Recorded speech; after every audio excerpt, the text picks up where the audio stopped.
আসসালামু আলাইকুম রহমতুল্লাহি ওয়া বারাকাতুহু। আলহামদুলিল্লাহি ওয়া কাফা ওয়া সালামুন ইবাদিহিল্লাযিনা আসতাফা। সুপ্রিয় দিনী ভাই এবং বোনেরা, কুরবানি অত্যন্ত তাৎপর্যপূর্ণ ও ফজিলতময় ইবাদত। কুরবানি করলে অনেক সওয়াব পাওয়া যায়। রাসূলুল্লাহ সাল্লাল্লাহু আলাইহি ওয়াসাল্লাম ইরশাদ করেছেন, কুরবানির সময় আল্লাহ পাকের নিকট কুরবানির চেয়ে অধিক প্রিয় আর কোনো জিনিস নাই। কুরবানির সময় কুরবানি হচ্ছে সবচেয়ে বড় ইবাদত। কুরবানির পশু জবেহ করার সময় পশুর থেকে প্রথম যে রক্তের ফোঁটা পড়ে তা মাটিতে পৌঁছার আগেই ওই কুরবানির পশুর কুরবানি আল্লাহর দরবারে কবুল হয়ে যায়। সুবহানাল্লাহি বিহামদিহি।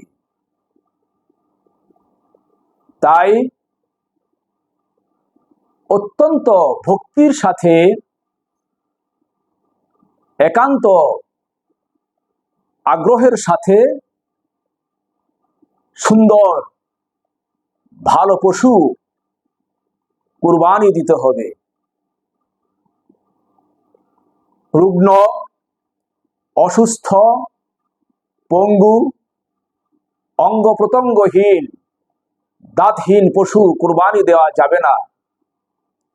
হযরত বারা ইবনে আযেব রাদিয়াল্লাহু তাআলা আনহু থেকে বর্ণিত, তিনি বলেন, রাসূল আকরাম সাল্লাল্লাহু আলাইহি ওয়াসাল্লাম ইরশাদ করেছেন, 4 ধরনের পশু কুরবানি দেয়া জায়েজ নয়। রুগ্ন,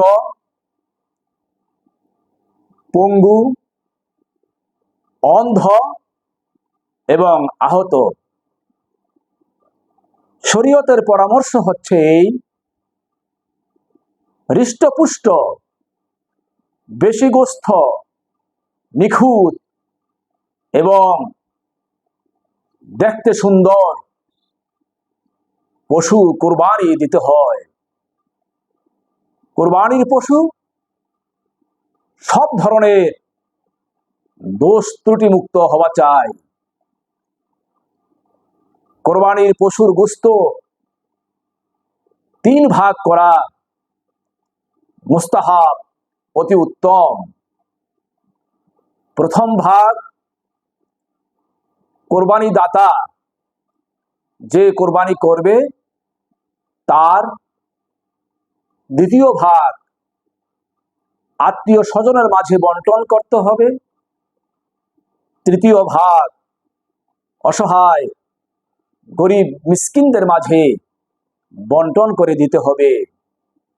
আল্লাহ পাক আমাদেরকে কোরআন এবং সুন্নাহ মোতাবেক, কোরআন হাদিসের নিয়ম অনুসারে সঠিকভাবে যথাযথভাবে কুরবানি দেওয়ার তৌফিক দান করুন, যাতে করে এই কুরবানি মহান আল্লাহ তাআলা খুশি হয়ে কবুল এবং মঞ্জুর করে নেন।